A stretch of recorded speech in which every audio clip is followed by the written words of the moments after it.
না দেখো, একটা জিনিস পরিষ্কার হয়ে গেল যে ওই এসআইআর এর দড়ি টানাটানি, এসআইআর এর এই টানাটানিতে যে অমৃতটা উঠে আসবে, সেই অমৃতটা ভাগ নেওয়ার অঙ্কে কোন দল এগিয়ে থাকবে সেটা নিয়ে লড়াইটা হচ্ছে। তৃতীয় পক্ষের শটটা ততই দুর্বল হবে যতটা না শাসক এবং বিরোধী এসআইআরকে কেন্দ্র করে সব কিছুর মূলে এসআইআর, সব কিছুর মূলে শাসকের 15 বছরের ব্যর্থতার জন্য এসআইআর দায়ী, বিরোধীরাও এসআইআর এসআইআর এসআইআর এবং সার্বিক ফেল। আমি বলছি না নির্বাচন কমিশন ফেল নয়, নির্বাচন কমিশন গ্রসলি ফেল, কিন্তু শাসক তৃণমূল কি জানে না সংবিধানটা?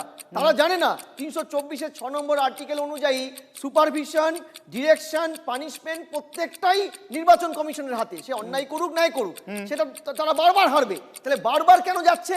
বারবার যাওয়ার পিছনে দুটো পার্ট। একটা হচ্ছে সবকিছুর মূলে এসআইআর, এটাকে পয়েন্ট করে নিয়ে বাকি ব্যর্থতাগুলোকে সরিয়ে রাখা সারফেস থেকে। দ্বিতীয় পার্ট যে সত্যি তো এসআইআর একটা বড় অংশের মানুষ ক্ষতিগ্রস্ত। এই মানুষগুলোকে যদি তৃণমূলকে এরা ভালোবাসে না, তৃণমূল যদি এই সব পার্টটাকে, এই ঘাটাকে উস্কে দিয়ে কিছুটা সহানুভূতি পায়, এটা একটা দিক। আর কাউন্টার যা বিজেপি ঝাঁপিয়ে পড়ার একটা বড় কারণ, তাদের মনোবলটাকে তুমি একটু আগে প্রথমেই শুরুটা করেছিলে, তাদের রাজ্যের মন্ত্রীর বাড়িতে যখনই কাউন্টার আক্রমণটা হলো, বিজেপি কর্মীদের মধ্যে কিন্তু একটা মনোবল জেগে উঠলো, যেটা 21-এ ছিল না, 19-এ ছিল না, 24-এ ঘরছাড়া হয়েছে তারা। এই মনোবল জাগানোটাও একটা তাদের বড় মেকানিজমের পার্ট।